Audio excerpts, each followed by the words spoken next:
não ponha olhos em si. E os seus olhos, se você colocar em si agora, vai ser o quê? Cansaço, dor de cabeça, fome e tudo mais. Então você não pode pôr o olho nisso. Inclusive eu quero pedir os próximos irmãos que vierem ministrar louvor, ter oportunidade, orar aqui, não fala disso não. Irmãos, estamos aqui há exatamente 27 horas e meia de jejum, você deve estar bem mal. É normal, isso faz parte. Vamos pôr os olhos aonde? Naquilo que Deus tem para fazer. Põe olhos nisso, põe olhos nisso. Fala para alguém, Deus tem coisa para fazer boa ainda em você. Aleluia. Essa é uma coisa, e eu queria depois conversar com os líderes no final.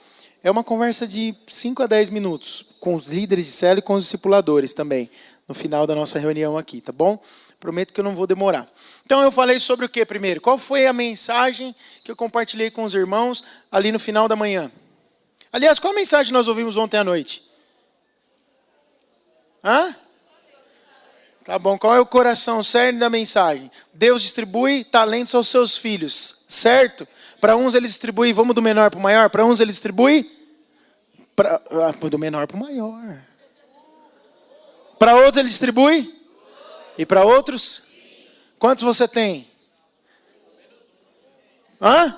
Pelo menos um. Será que a gente pode crescer em talentos? Eu creio que sim. Eu creio que sim. Mas o que é importante no coração daquilo que nós ouvimos do que o André compartilhou? Não sermos Lázaro. Porque Lázaro faz o que com o talento que ele recebeu? Nada. Ficou olhando a vida passar. Vendo a banda passar. Tô vendo a banda passar. E aí fica ali. Aí dança e nem sabe por que está dançando. E aí canta, não sabe por que está cantando. Se chora, não sabe por que está chorando. Até que, como disse o André ontem, ele morre, bota ele numa caverna, põe uma pedra em cima e acabou a conversa. Você não é Lázaro, você é alguém frutífero, alguém que foi chamado por Deus. E o talento que Ele te deu, você vai usar. Usar. Ser frutífero. E aí hoje de manhã o Danilo compartilhando ainda uma sequência disso. Qual foi o cerne, qual foi o coração daquilo que ele compartilhou? Eu não anotei, estou igual a vocês. Não é a respeito da quantidade. Não é que você é melhor ou pior do que alguém. O que mais? A fidelidade. Aleluia. O que mais? Eu gosto disso, né? De ficar construindo as coisas. É porque grava. Aí você vai embora lembrando que você tem talento e que você vai frutificar. Qual é a parte prática? Deus te chamou para influenciar outros. Então, no teu discipulado, você vai ser alguém que vai usar os talentos. Você tem habilidades naturais, então, de repente, você está me discipulando. Aí você me chama para um churrasco. Porque você faz bem o churrasco. Glória a Deus, aleluia. Deixa Deus te usar, inclusive, mesmo sem me discipular. Mas você pode conquistar alguém, sabia? Dessa forma, sendo hospitaleiro. Mas você tem outras habilidades. Você tem dons espirituais. Deus tem te dado dons espirituais. Você vai falar na vida de alguém. Você tem palavra de conhecimento. Você tem palavra profética. São os dons que Deus libera sobre você. Você tem buscado um dom espiritual? Sim ou não? Então eu quero desafiar você a buscar. Não tem como parecer com Jesus sem ser sobrenatural. Não tem. A gente só parece com Jesus quando a gente é sobrenatural. Você pode ter o padrão moral até elevado, parecido com o dele. Mas se não tiver sobrenatural, não parece com ele. E aí, falamos da forma prática. E depois eu falei sobre o quê? O que há nos filhos de Deus? Glória de Deus. Os filhos têm glória. Por que os filhos têm glória? Por que os filhos têm glória? O que é a glória? Cabode, cabede, doxa. Decora aí. Cabode, cabede, doxa. Pronto, cabode é o quê? Cabode, cabede, riqueza. Se você tem glória de Deus, você vai ser alguém próspero, que vai manifestar riqueza. E se você... E o doxa fala de quê?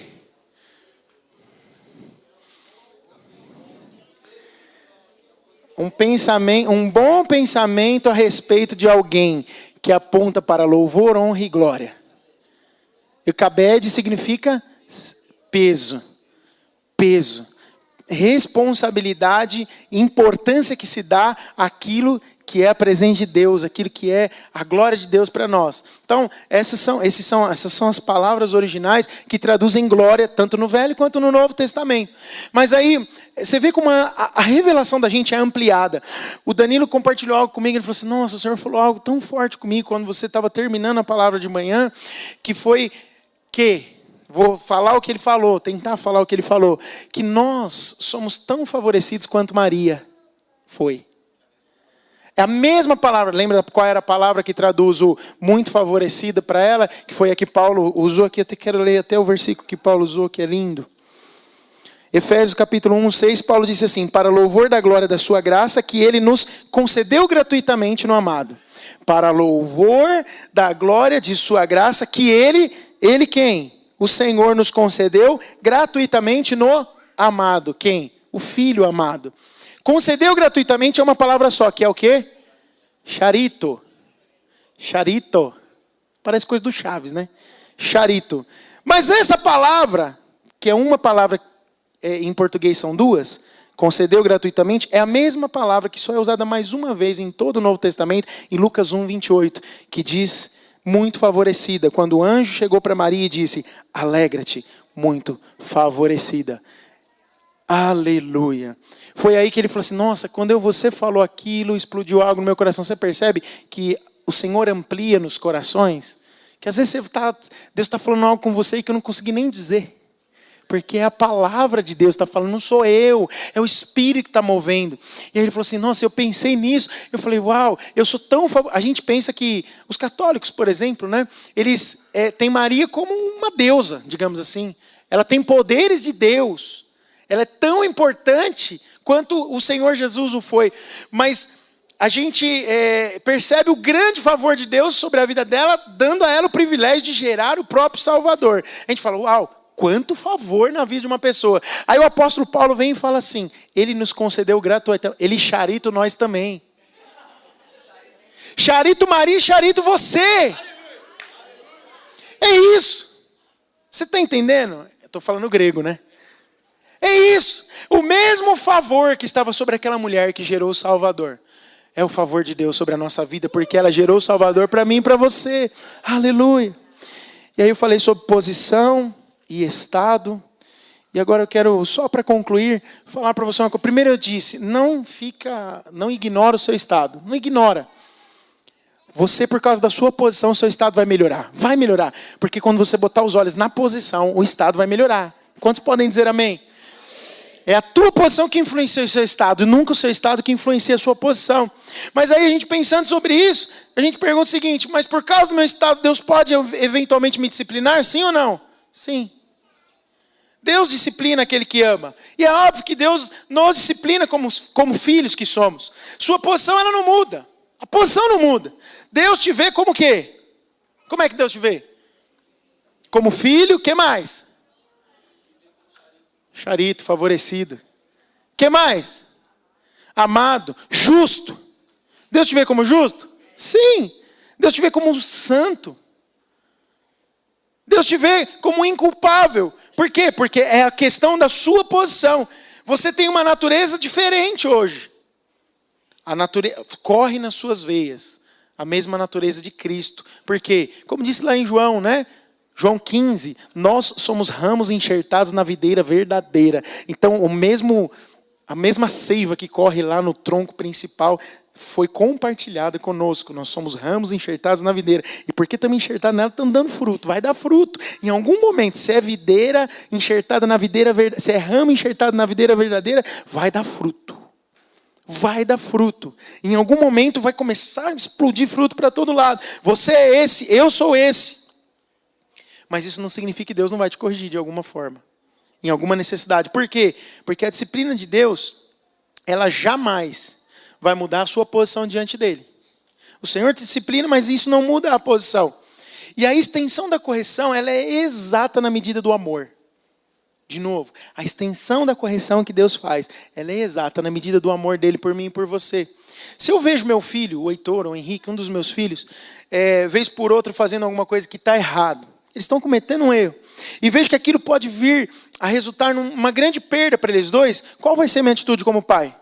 Vou deixar eles fazendo? O que eu vou fazer? Eu vou corrigi-los. Corrigir para impedir que eles errem. Eu lembro que quando eles eram bem pequenininhos, mas já estavam entendendo, já entendiam muito bem as coisas. Quantas vezes eu fui ao banheiro com eles dois? Um de cada vez. E ali a cinta cantava. tá gravando isso, né? Hoje politicamente não é correto falar assim, né? E por algumas vezes eu levei meus filhos para corrigir. Por que eu levei para corrigir? Porque aquele era o momento de definir algumas coisas no caráter da criança. Desde então, meu Deus. Você não corrigiu eles? Até hoje, né, amor, se precisar. Eu também, até hoje, se precisar. Mas você percebe que a criança vai crescendo e vai diminuindo a necessidade da correção, da vara. Porém, por que você faz isso como pai? É para espancar teu filho? Não, nós nunca fizemos isso. É só para ele entender que aquilo está errado. Então, a criança entendeu, tomou uma cintadinha, aí depois você só falava assim, quer ir no banheiro com o pai?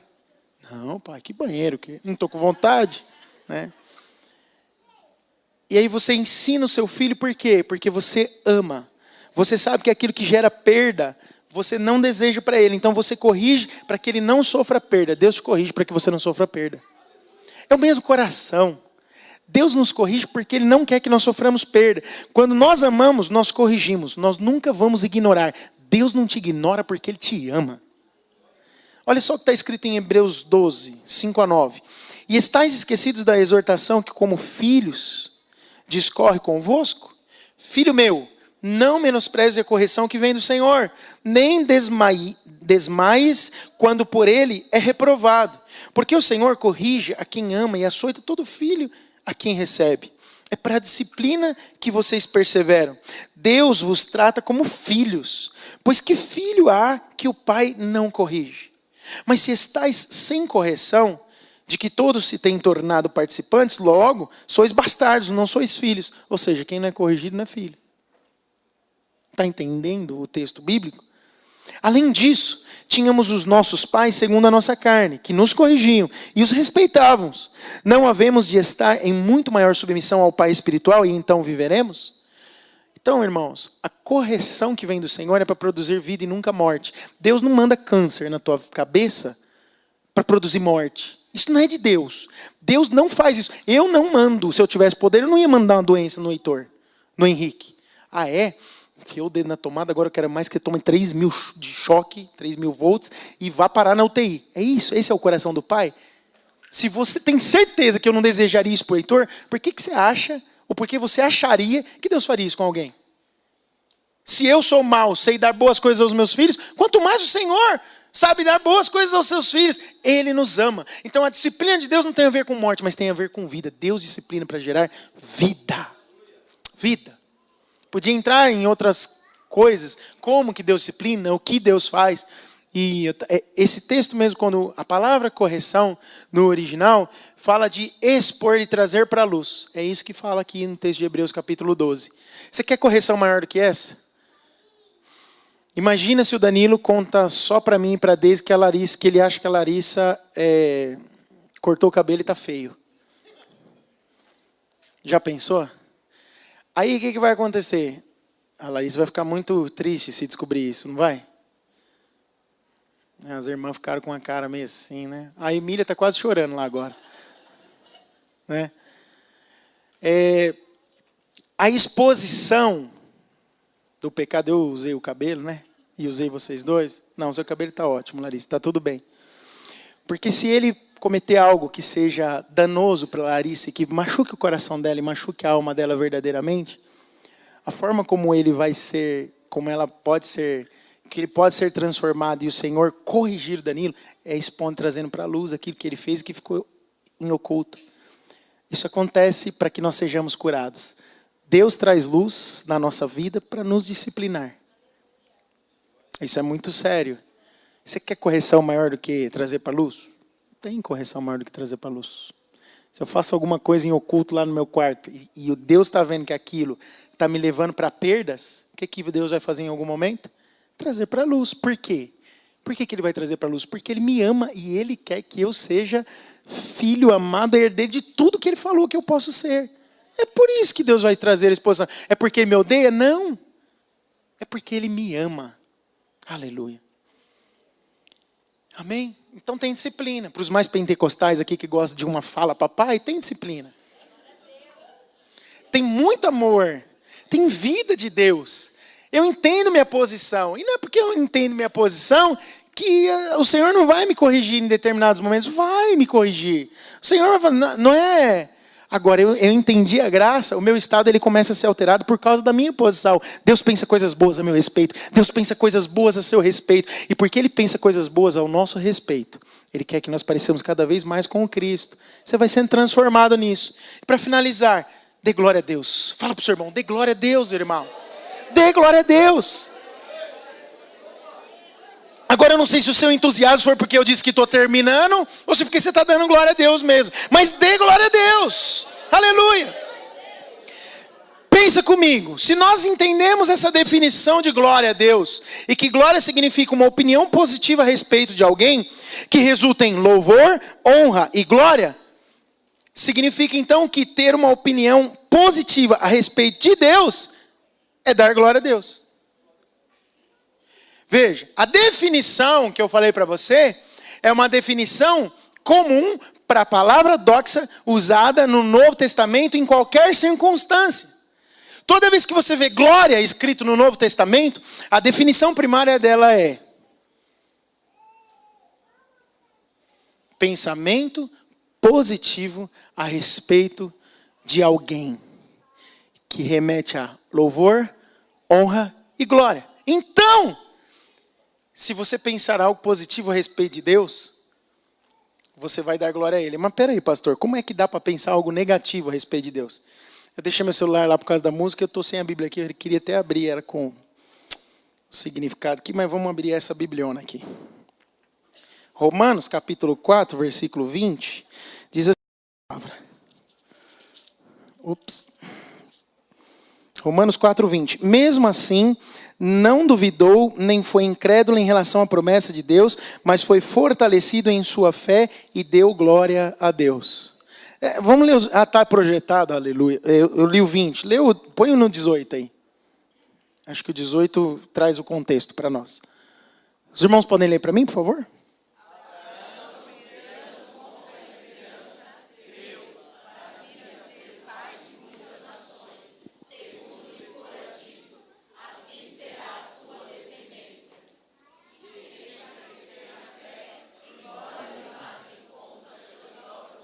Opa, lê de novo. E sem,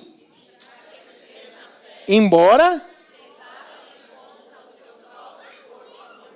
Pausa. O que é o corpo amortecido? Estado. Não fala da posição, fala do estado. Um velhinho de corpo amortecido. Vamos avançar. Sendo já 100 anos e a idade avançada de Sara. O que é a situação de Sara? Estado. Continua. Não duvidou por incredulidade da promessa de Deus. Por que não duvidou? Porque a promessa de Deus fala da posição. Vamos continuar. Mas pela fé, fazendo o quê? Fazendo o quê? Como é que dá glória a Deus? Consciente de que nós estamos pensando algo positivo de um Deus que, apesar do meu estado velhinho e amortecido, da minha mulher, que já não tem mais o costume das mulheres, eu não olho para o meu estado, mas eu olho para a posição que a promessa me colocou. Logo, olhando para a posição que a promessa me colocou, eu penso, está tudo errado, mas eu penso positivamente que o meu Deus vai fazer o que Ele falou. Quando você pensa negativamente de Deus, não vai dar. O corpo está amortecido. Está velhinha demais a mulher. Eu aqui já não aguento mais nem, né? Sou velhinho. A coisa não anda mais. Nem que eu tente. Não aquece o motor. Ficar pensando nisso o tempo todo. Sabe o que é? É não dar glória a Deus. É pensar negativamente de Deus. Porque apesar disso tudo, Deus não sabia que ele era velhinho. Deus não sabia que o motor não aquecia mais. Mas Deus disse, você vai ser pai, rapaz. Você vai ser pai. Aí sabe o que ele falou? Então eu vou dar glória a Deus. Sabe como que eu vou dar glória a Deus? Não tomando por incredulidade, mas tendo fé na promessa. Põe no versículo 19 aí, por favor. Não, é o 20 mesmo. Vai no 20. Não duvidou por incredulidade da promessa de Deus, mas pela fé se fortaleceu e fez o quê? Teve um pensamento positivo a respeito de Deus. Ele fará o que ele prometeu. Yeah! Aleluia! Glória a Deus! Glória a Deus!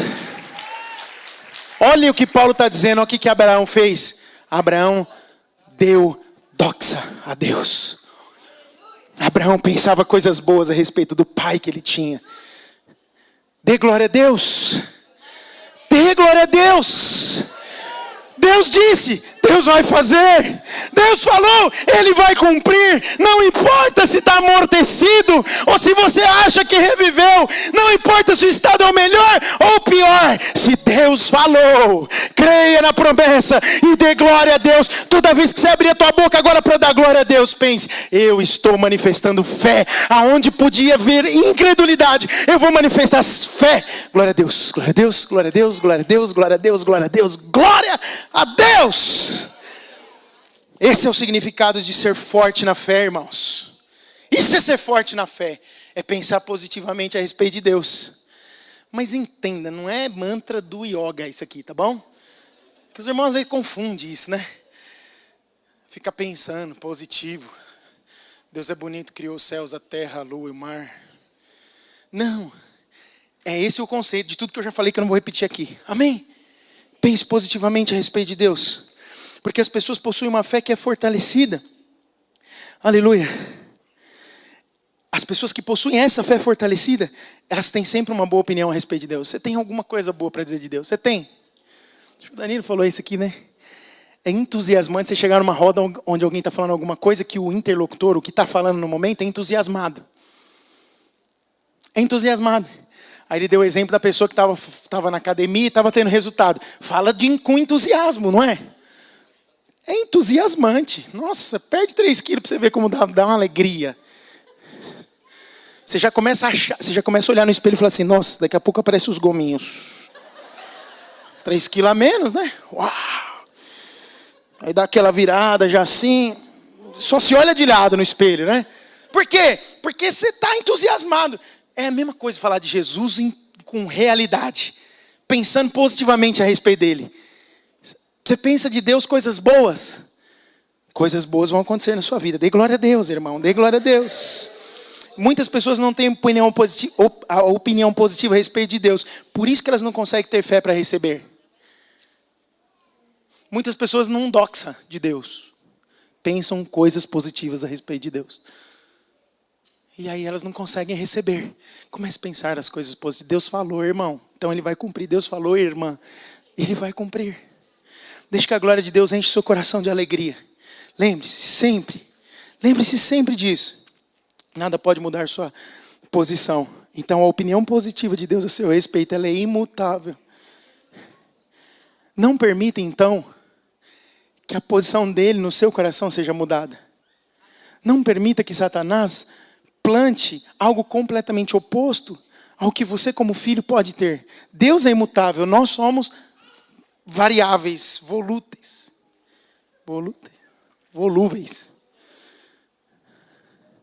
Nós muitas vezes mudamos a opinião com muita facilidade. E aí achamos que Deus esqueceu do que Ele falou. Não se esqueça disso em hipótese alguma. A opinião dele não muda a seu respeito. Portanto, não permita que o acusador mude a opinião sua a respeito dele. Ele falou, ele vai cumprir. Fique de pé, vamos orar ao Senhor.